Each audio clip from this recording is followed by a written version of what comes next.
Don't know it, do you? No. You know Massive Attack? I don't think so. English band? You don't know who Massive Attack is? We'll have to, well...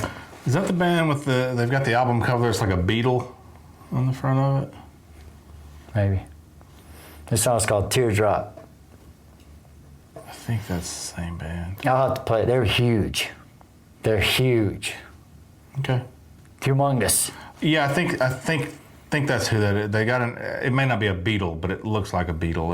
I don't remember the guy's name, but do you ever pay attention to any of the, you know anything about Banksy? Sure. Back in the day, when the graffiti scene was starting, and this guy who used to DJ in, oh man, don't get mad at me, Kingdom. I can't remember if it was Brighton or wherever it was. They had a cool scene, and this guy was DJing a lot. And then I think he went to doing some graffiti art, and he had a spot where everybody could come do, I think, was it Brighton or Bristol? I can't remember. And Banksy sort of was in that crew, and then this guy went on, started Massive Attack. And there's plenty of their music in movies out of the Guy Ritchie stuff, and I'll play you some after this. Do we know who Banksy is? Nobody knows who Banksy is. Still don't. I think it may be a collective, but who knows? Okay. Who knows? Hey everybody, welcome back to Great Measures. My name is Richard. This is Judson. Great Measures. I'm going to show you some Shadow of Intent today. Okay. I think the only time we've ever had Shadow of Intent on the channel was when we did Disembodied Tyrant, and there was a feature from Ben. I don't think that's true. I think we've done another Shadow. We have done a Shadow of Intent song. You think so? Mm-hmm. When I was going through them and try to cut up it short, I think I saw a Shadow of Intent song. Maybe we did. I think so. I could be wrong, but I think so. A closing track of one of their albums or something. Okay. We've done so many, I don't remember now. I think so. My bad.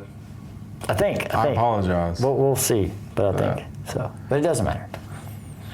But we're doing another one today. We're doing one today. Hopefully it's not the same one. This one's called Flying the Black Flag. I don't think we've done this one. I don't know. Oh, I got to be more prepared. Is it the last track on an album? No. Is it the first track on an album? I don't remember now. Is this a newer release? Yeah, well, the song came out like 10 months ago, but the album just came out last month. Well, we definitely haven't done this then. Okay. We'll see. First time we've seen each other in months. Yeah. We got to get back in the rhythm. All right. Ready? Mm-hmm. This is Flying the Black Flag by Shadow of Intent. Okay then. Proceed, Richard.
What are your thoughts? The drumming is cool. I like how the vocal delivery goes along with either the guitar or the drum. It's on all the beat. You know what I mean? He I like that, and I like the sound of his voice. Mostly, the song is really erratic. Yeah. Yeah. It just jumps from one thing and then they do a big whoa, and they stop and they do this swimming part, and then it's hard to follow. Yeah. I mean, obviously, I guess more listens would allow me to do it, but it just seems it's hard to, they have that orchestral sound guitar riff that goes on. Yeah. Every now and then that stops, and then I don't know, it's sort of hard to follow. Yeah. You like these guys? I do like these guys. This What kind of music is this? is deathcore, symphonic deathcore. Okay, yeah. I mean, it's been cool to watch them progress into what they've become now. They're a lot tighter. Not that they weren't tight at one point with what they were doing, but they first came on my radar maybe 2019, 2020, something like that. I can't remember when it was. And I really liked what I heard then, and they were younger guys. I mean, they're still younger guys, but they were even younger then, obviously, being 5 or 6 years ago. But they've had this meteoric rise, especially with this single and this album. I mean, they've been well known in the deathcore world for a while, but I guess what I'm trying to say is they've kind of blossomed into this product that they have right now. And they could have gone so many different directions, and they could have taken different avenues to adapting their sound or maturing, as these metal musicians like to say that they're doing. And I don't know, I really like what I hear. I like this album. Ben is one of the best vocalists on the planet, in my opinion. He's got a wide range of doing different things, but also making things fit, and not just being a percussive noise-making entity above the music, Yeah, sure, I hear that. I said it in an earlier video that we did. It might have been I think it was Lorna Shore, where I haven't been too excited about the direction that I think deathcore is going. And one of those trends is this. Let me back up. So the traditional style of breakdowns in deathcore had some somewhat long buildups, or had buildups, so you knew where the breakdown was going. It would build it up slowly, and then the breakdown would hit, and you're like, okay, that fits exactly what they were just doing. Whether it's just the bass notes of the riff they were just playing or whatever, it wasn't so abrupt. And I think that's the only hang up that I have on this song, and particularly deathcore in its current form, is the breakdown for the sake of the breakdown, but it's not even. It may fit. Somebody may be able to show me how it fits, but it's so far-fetched, and it doesn't go with. It's not a breakdown anymore. It's just the breakdown by definition is breaking down of the previous riff. Well, or section, a riff, or a section, yeah. Sure. And it's just, I don't see it. I can't find it. You know what I mean? I'm not saying that they're not doing that. I just can't find it. I don't think it's a breakdown anymore. They're using the sound of the breakdown to just be a part of the song now. That's what it sounds like to me. That it's now a section of the song.